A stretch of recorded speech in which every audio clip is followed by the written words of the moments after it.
अस्सलाम वालेकुम viewers, rich Pakistan का नया एपिसोड लिए मैं हूं आपका मेजबान अब्दुर्रहमान। आई डिस्कस करते हैं आज की सबसे अहम खबर।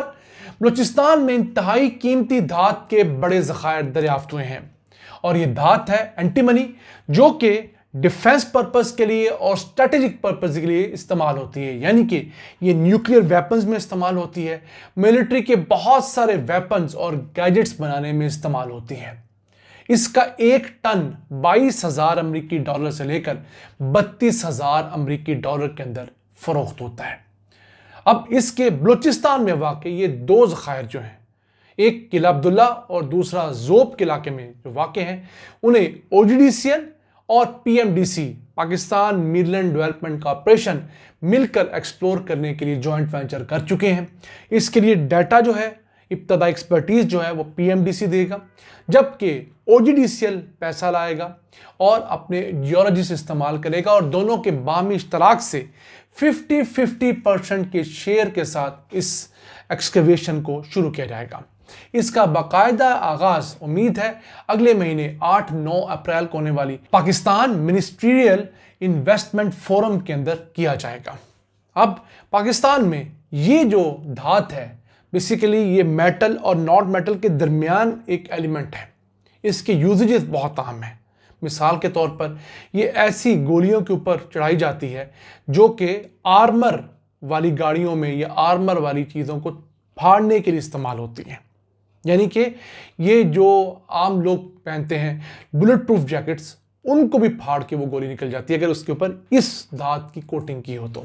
फिर नाइट विजन जो कैमरास होते हैं उनके अंदर ये इस्तेमाल होती है। इंफ्रारेड जो सेंसर्स हैं उनके अंदर इस्तेमाल होती है। फिर बहुत सारी प्रिसीजन ऑप्टिक्स के अंदर इस्तेमाल होती है। लेज़र साइटिंग के लिए इसे इस्तेमाल किया जाता है। फिर न्यूक्लियर वेपन्स की बहुत सारी कैटेगरीज के अंदर इसे बहुत जगह इस्तेमाल किया जाता है। और फिर एम्यूनिशन यानी कि बारूद जो है उसके अंदर भी इसे इस्तेमाल किया जाता है। फिर स्टील की एक अहम मजबूत किस्म है टंगस्टन स्टील, उसके अंदर इसे इस्तेमाल किया जाता है। फिर लेड को हार्डन करने के लिए और बुलेट के अंदर इस्तेमाल करने भी इसे इस्तेमाल किया जाता है। अब डिफेंस के पर्पस के लिए, स्ट्रेटेजिक यूज़ों के लिए बहुत अहम है। पाकिस्तान के पास इसे रिफाइन करने की ऐसे अभी कोई कैपेसिटी नहीं है। ये हमारी बदकिस्मती है कि हमारे पास 92 से ज़्यादा अक़साम के मिनरल्स तो पाए जाते हैं, लेकिन मेजर मिनरल्स ऐसे हैं जिनकी रिफाइनिंग की कैपेसिटी हमारे पास नहीं है। तो प्लान ये बनाया गया है कि इब्तदाई तौर पर हमारे करीब तरीन समंदर पार ओमान के पास इस धात को रिफाइन करने का प्रॉपर प्रोसेस है। तो हम लोग यहाँ से इसे खुद एक्सकवेट करेंगे, निकालेंगे, खाम मानत ने ओमान भेजेंगे, वहाँ से इसे रिफाइन किया जाएगा और वापस पाकिस्तान लाया जाएगा। फिर यहाँ से अगर हमें इस्तेमाल करनी हो तो इस्तेमाल करेंगे, या फिर इसे एक्सपोर्ट करना हो तो वो भी किया जा सकता है। अब बलूचिस्तान में इस धात के ज़खायर इन दो मुकामात के अलावा कल्लात के इलाके में भी वाक़ हैं। फिर अगर खैबर पख्तूनख्वा चले जाएं तो वहाँ पर चित्राल के अंदर वाक़ हैं, कुर्रम वैली के अंदर इसके ज़खायर वाक़ हैं और पंजाब में सॉल्ट रेंज के अंदर भी इसके ज़खायर वाक़ हैं, जिन्हें एक्सप्लोर किए जाने की तरफ प्रोसेस का आगाज़ हुआ है। इसके साथ साथ अब OGDCL कंपनी और PMDC मिलकर गिलगित बल्तिस्तान में कुछ 10 मुख्तलिफ डिपॉजिट्स जो हैं ब्लॉक देने जा रही हैं। उनमें से 6 ऐसे हैं जो सोने और तांबे के ज़खायर रखते हैं और 4 ऐसे हैं जिनके अंदर निकल और कोबाल्ट की धातें पाई जाती हैं। पहले ये था कि गिलगित बल्तिस्तान की जो मिनरल पॉलिसी थी वो फर्स्ट कम फर्स्ट सर्विस की बेस पे थी कि आप पहले आएंगे तो आपको पहले वो कान मिल जाएगी, सस्ती मिल जाएगी। आप ताख़ीर से आएंगे तो आपको वो कान नहीं मिलेगी। अब ये पॉलिसी बनाई गई है कि ओपन बिडिंग होगी, जो भी पार्टी कोई भी कान लेना चाहे हाईएस्ट बिड जो देगी उसे वो कान अलॉट कर दी जाएगी।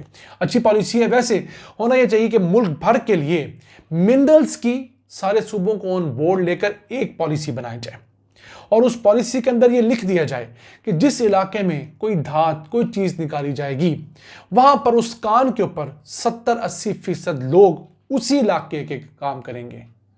यकीन कीजिए, बलूचिस्तान की महरूमी में सबसे बड़ी महरूमी ये भी है कि वहाँ पर काम करने वाले ज़्यादातर लोग बाहर से बुलाए जाते हैं और इस वजह से वहाँ मुकामी लोगों को वो जॉब्स नहीं मिलती भी हैं तो चौकीदार की, सफाई करने वाले की छोटी जॉब्स मिलती हैं। आप उन्हें अच्छी जॉब्स देंगे तो वहाँ की महरूमियाँ ख़त्म होंगी और वहाँ से जो लोगों का आपसे मुतालिक रवैया है वो बेहतर हो जाएगा।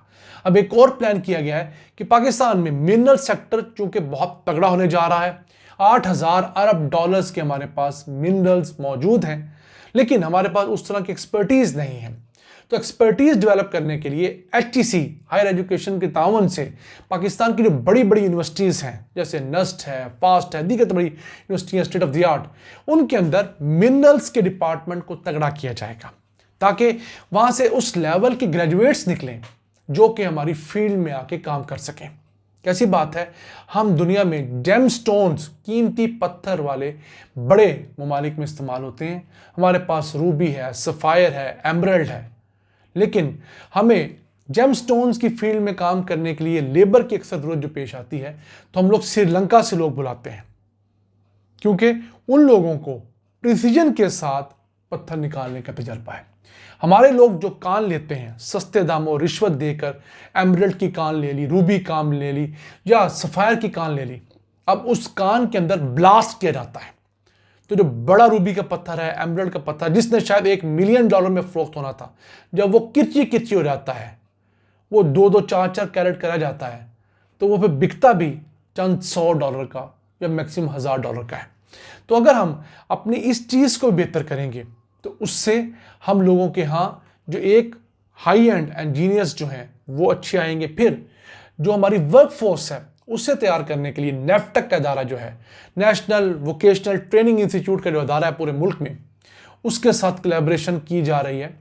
अब उसके साथ ये होगा कि ऐसे नौजवान जो किसी वजह से आला तालीम हासिल नहीं कर सके, वसाइल ना होने की वजह से या अपनी इंटरेस्ट लूज करने की वजह से, तमाम वजूहात जो भी हों, तो उनको इन सेंटर्स के अंदर मुख्तलिफ कोर्सेज करवाए जाएंगे 6-6 महीने के, साल के। मिसाल के तौर पर जो स्टोन का पॉलिशिंग का प्रोसेस होता है, कोई भी स्टोन जब रॉ हालत में निकलता है तो उसको पॉलिश किया जाता है, एक आर्ट है पूरा, उस पे लोगों को ट्रेन किया जाएगा। ज्वेलरी के अंदर फिट कैसे किया जाता है, इस तरह के तमाम प्रोसेसेस अगर हम टेक्नीशियंस को भी सिखाएंगे तो हमारा वो सेकंड टियर जो बहुत बड़ा है, लोगों की बड़ी तादाद जो तालीम हासिल नहीं करती, उनको भी हम टेक्निकल हैंड बना सकेंगे। वो टेक्निकल हैंड जब लोकल इस्तेमाल होगा तो हमारे पास ज़्यादा तेज़ी से ये मिनरल सेक्टर डेवलप होगा। और इस वक्त हमारा मिनरल सेक्टर जो सिर्फ 1% से भी कम GDP में से डाल रहा है, ये 7 से 10% तक शेयर ले सकता है। और वो एक ऐसा शेयर होगा जो पाकिस्तान को अपने कदमों पे खड़ा कर सकता है।